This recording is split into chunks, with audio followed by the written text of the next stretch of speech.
Olá!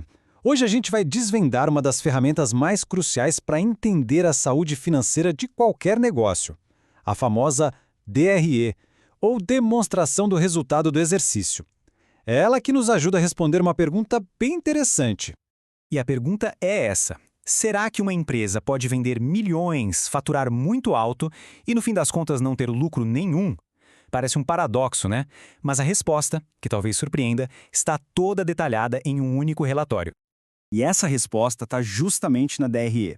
Pense nela como se fosse um filme da vida financeira da empresa. Ela vai mostrar passo a passo tudo que entrou de dinheiro e tudo que saiu, para dizer no final se a operação deu lucro ou prejuízo. E aqui vale uma distinção super importante. Não dá para confundir a DRE com o balanço patrimonial. O balanço é como uma foto, um retrato da situação da empresa num dia específico. Já a DRE, como eu disse, é um filme que conta a história do que aconteceu ao longo de um período, seja um trimestre ou um ano inteiro. Muito bem, então vamos começar a destrinchar essa história, começando lá do topo, do ponto de partida de qualquer negócio. Tudo, absolutamente tudo, começa aqui, na receita bruta. O que é isso? É o valor totalzão de tudo que a empresa vendeu. É aquele número grande que enche os olhos. Mas calma lá, ele ainda não conta a história completa. Porque esse dinheirão todo não pertence de fato à empresa. Antes de mais nada, a gente precisa tirar o que chamamos de deduções da receita. E o que entra aqui? Bom, entram as devoluções de vendas, aqueles descontos que a empresa deu para os clientes e principalmente os impostos que incidem direto na venda, sabe? Como o ICMS e o PIS/COFINS. É um dinheiro que só passa pela empresa, mas não é dela. E aí, depois de tirar tudo isso, a gente chega ao primeiro número que realmente importa, a receita líquida.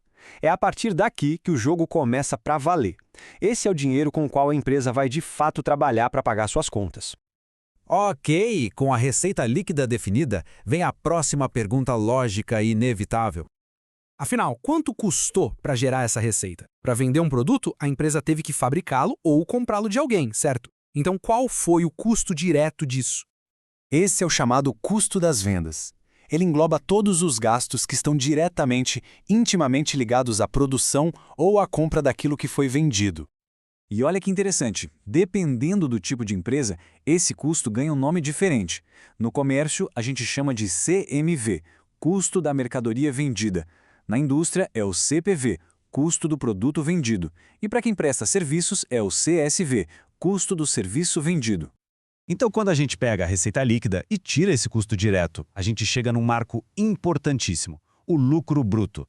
Esse número já nos dá uma pista valiosa. Ele diz se a atividade principal da empresa, por si só, já é lucrativa. Mas muita atenção aqui. Lucro bruto, apesar do nome, está longe de ser o lucro final. Ele ainda não considera todos os outros gastos que a empresa tem para se manter de pé e funcionando. E é exatamente isso que a gente vai ver agora, todos os outros gastos necessários para, como dizem, manter as luzes acesas. São as famosas despesas operacionais. Pense nelas como tudo aquilo que a empresa gasta para poder operar e vender, mas que não está embutido diretamente no produto. Geralmente, a gente divide essas despesas em grandes grupos. Tem as despesas com vendas, como marketing e comissões, as administrativas, que é o aluguel do escritório, salários do administrativo, material de limpeza, e as financeiras, como juros de empréstimos e taxas bancárias. Ok, então pegamos o lucro bruto e subtraímos todas essas despesas. O resultado é outra etapa fundamental, o lucro antes dos impostos. Estamos quase lá, mas ainda falta um sócio importante para receber a sua parte. Chegamos na reta final da nossa jornada pela DRE. É aqui que a gente vai descobrir o resultado definitivo, a linha de chegada de toda a operação. E essa última dedução são os impostos que incidem sobre o lucro que a empresa conseguiu gerar. No Brasil, os principais são o IRPJ, que é o Imposto de Renda, e a CSLL, a Contribuição Social sobre o Lucro Líquido. Então vamos só recapitular essa escadinha que a gente desceu. Começamos com a receita bruta, tiramos as deduções e chegamos na receita líquida. Daí, subtraímos os custos e encontramos o lucro bruto. Depois, tiramos as despesas operacionais e chegamos ao lucro antes dos impostos. E, finalmente, tiramos os impostos sobre o lucro para chegar Na linha de chegada, o lucro líquido.